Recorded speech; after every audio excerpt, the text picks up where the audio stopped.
If you're an introvert, shy, reserved, not very chatty, we both know you're holding yourself back. This is not the real you. You feel that limiting belief all the time, those voices starting kicking in all the time, holding you back from the way you truly feel like behaving. That's not a very good existence, is it?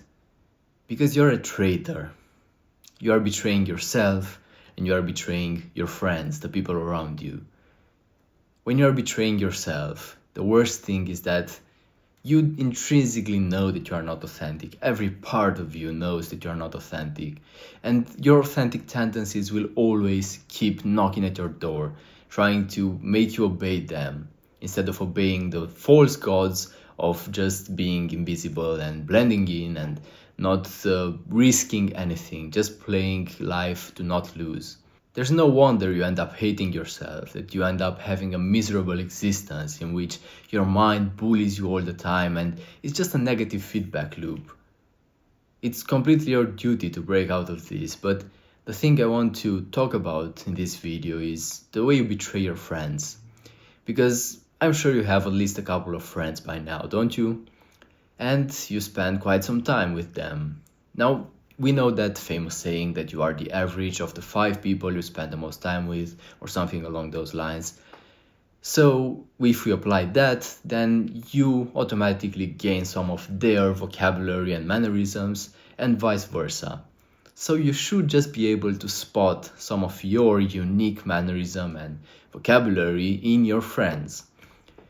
Now, if you are not able to do that, that's a fantastic indicator that you are doing something extremely wrong. Blending in, being like everyone else.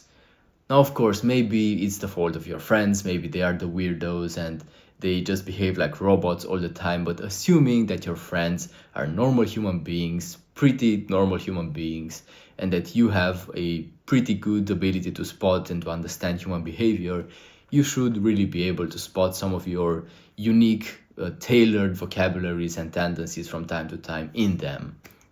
If you do, then I congratulate you wholeheartedly because it means you are an influential person. But if you don't, then you are betraying your friends from your duty as a friend. Your duty as a friend to them is to be influential, to be inspiring to them, to support them, to give your gift as a human being to them. Some people believe that when you lose someone close to you, it means that they already provided all the value they were put here on earth to provide to the people around them.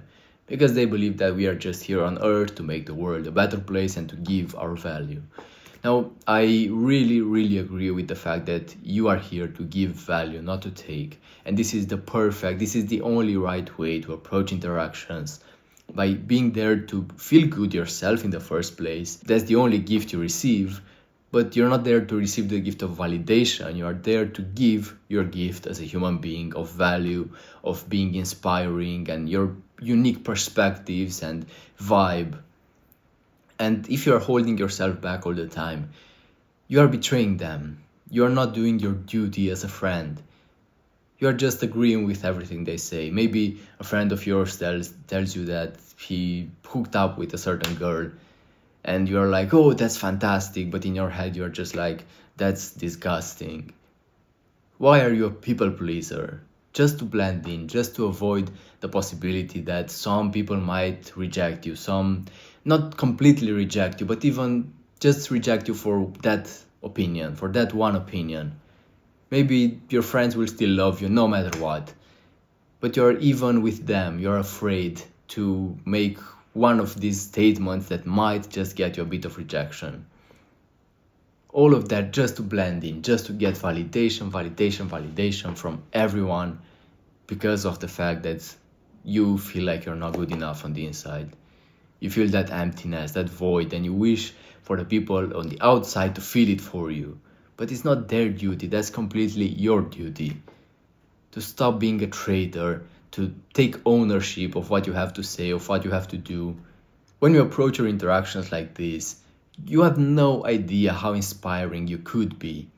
The words you say, even the most basic things you could say, might be a great value of inspiration and support to your friends. There is a certain friend who might really have a limiting belief broken by something basic you say, and they won't even tell you. It's just something going on in their head. Maybe they're extremely anxious regarding a certain domain, and you just say something and not even care about saying that something, and then you change their life forever. But if you hold yourself back all the time, that's going to be impossible. So it's not only you who has to suffer from this, from your fear and from your cowardice, but also your friends. Everyone has to suffer, because your duty as a human being is to play life to win. Now, am I doing that completely? Absolutely not. I am myself a work in progress. I'm not here at the finish line just telling you to, shouting at you and criticizing you for everything you do. But I'm really trying to make you come on the same path that I'm on. Because for me, it's done wonders. It's changed my life, definitely. And I just wish younger me was able to be like this and to understand these concepts more. And that's why I'm here to give you my gift of the wisdom I've gained through these domains, through years and years and years of practice. And hopefully you'll be able to understand that and to stop being a traitor.